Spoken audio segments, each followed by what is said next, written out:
संजय शर्मा जी, हिंसा के पीछे आप किसे जिम्मेदार मानते हैं? हिंसा के पीछे जिम्मेदार जो है, मैं आपको एक एक करके बताता हूं। पिछले कुछ महीनों से या वर्षों से पश्चिम बंगाल में भारतीय जनता पार्टी के नेता लोग जो माहौल तैयारी करना चाहते हैं, जो माहौल बना रहे हैं,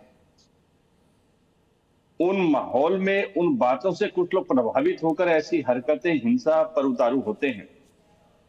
लेकिन प्रशासन अपना काम करेगा और बहुत कड़ाई से किसी भी प्रकार की हिंसा का मुकाबला करेगा। हिंसा के लिए समाज में कोई जगह नहीं होनी चाहिए। ये एक पार्टी के रूप में तृणमूल कांग्रेस का हमेशा मानना रहा है। यह हिंसा मुर्शिदाबाद के इलाके में ही क्यों बार बार हो रही है? क्योंकि मुर्शिदाबाद अब एक ऐसा प्रयोगशाला भारतीय जनता पार्टी बनाना चाहती है पश्चिम बंगाल में कि मुर्शिदाबाद की सारे देश में मार्केटिंग कर सके कि बंगाल बांग्लादेश बन गया है। ऐसा कहकर, ऐसा प्रोपोगंडा रच रच कर बंगाल के जनमानस की भावना के खिलाफ भारतीय जनता पार्टी काम करना चाहती है, लेकिन बहुत कामयाबी उनको नहीं मिलेगी। बंगाल की जनता जानती है कि वास्तव में हकीकत क्या है। भारतीय जनता पार्टी जो इन हिंसाओं को ईंधन का जुगान दे रही है, उन्हें मुंह की खानी पड़ेगी।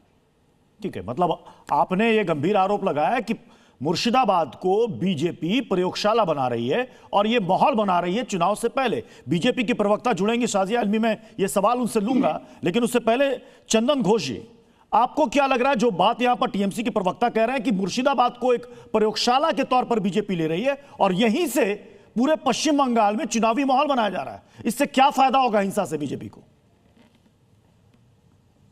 ये फायदा का बात नहीं है। पहले तो ये सोचना पड़ेगा, मुर्शिदाबाद डिस्ट्रिक्ट में पहले से ही कांग्रेस का होल्ड था। ये तो सही बात है, ये आपस में इन लोग एक कॉन्फ्लिक्ट तैयार किए जिससे एक वॉकआउट वोट, जब वो जो मूवमेंट चल रहा था तब वो हिंसा पहले हुई है। वो जो रेलवे स्टेशन को तोड़े, अराउंड 5 करोड़ का जिसमें नुकसान हुआ था।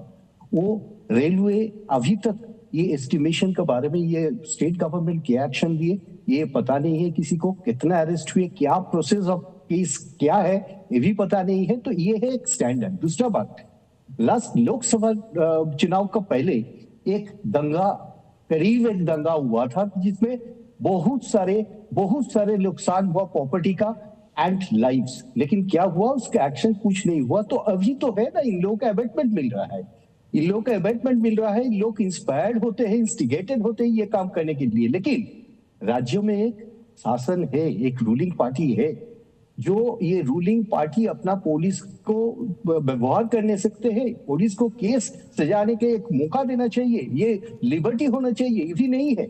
और बीजेपी का तो अपना कार्ड है ही, क्योंकि वही एक डिस्ट्रिक्ट है जिसमें highest percentage of Muslim voters है। इसे इंपैक्ट करने के लिए कंसंट्रेशन वोट का मामला इसमें है, एक हिंदू वोट का कंसंट्रेशन, इसलिए वहीं पे जरा ज्यादा ही दंगा हो रहा है और इसे कॉन्फ्लिक्ट हो रहे, हिंसा हो रहे। लेकिन एक बात सही से हम लोग को सब, मतलब हम लोग को ये सोचना पड़ेगा, जिससे जो स्टेट गवर्नमेंट है, जो रूलिंग गवर्नमेंट है, सेंट्रल गवर्नमेंट जो है, ये आपस में कभी नहीं बैठते।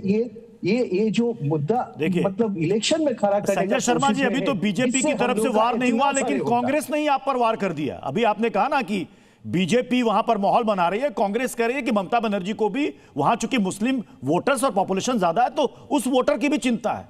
रूलिंग स्टेट आपकी है, आपकी सरकार है, पुलिस के हाथ तो किसी ने बांधे नहीं है। संजय जी,